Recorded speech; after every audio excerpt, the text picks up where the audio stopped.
bevor es drauf anfängt. Das geht so. Wirklich, schaffst du so? Ja, okay, gut. Bei dir schon, bei mir braucht der Bratwurst. Ich stehe auf meine Ebene. Also wir sind hier im 3. Bezirk im Kandel. Wir kennen uns ja schon lange. Die Inhaberin ist die Frau Babka vom Lokal. Wir haben heute das Fest 20 Jahre Kunst im Kandel. Und jetzt wollte ich mal wissen von dir. Ich gehe ein bisschen lauter. Wollte wissen von dir über die Jahre, was war eigentlich deine Grundidee, dass du hier das Lokal damals eröffnet hast und deine ganze Idee, was da dahinter steckt eigentlich. Ja, das Lokal habe ich eröffnet, weil ich immer schon Freude an der Gastronomie hatte und zugleich aber auch an der Kunst. Ich war selbst lange Jahre Puppenspielerin und habe mit Künstlern sehr viel zu tun gehabt und habe mich schon als Kind überhaupt für Kunst interessiert in allen Richtungen und habe auch hier in den letzten 20 Jahren Musik von Klassik bis Pop und Bilder in jeder Variation und Lesungen, kurze Theaterstücke, Puppenspiele, es hat alles immer wieder gegeben im Kandel. Ich wollte von Anfang an auch die Künstler unterstützen, weil ich weiß, dass es heutzutage überhaupt nicht so leicht ist, Kunst zu machen, von Kunst zu leben, ein Forum zu haben, wo man Kunst darstellen kann.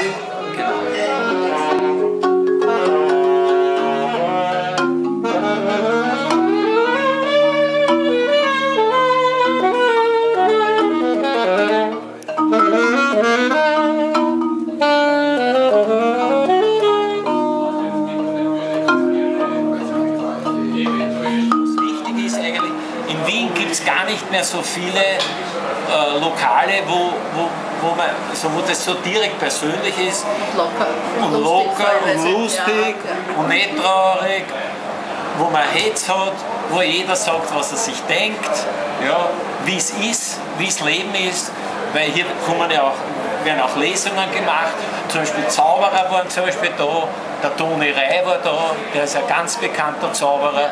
Es sind oft Leute hier, wo man sich denkt, wie kommt der da her? Auch der Karl Pfeiffer war da, zum Beispiel der ehemalige Burgschauspieler und viele andere bekannte Künstler. Das heißt für mich, Leute, kommt her ins Kandel. Jetzt der Puste noch. Ja, und noch was ist gut. Die Küche ist super. Das wollte ich auch noch sagen. Weil sie kocht auch mit Leib und Seele, so ist es nicht. Die Küche ist hervorragend. Wegen den allein müssten wir schon kommen.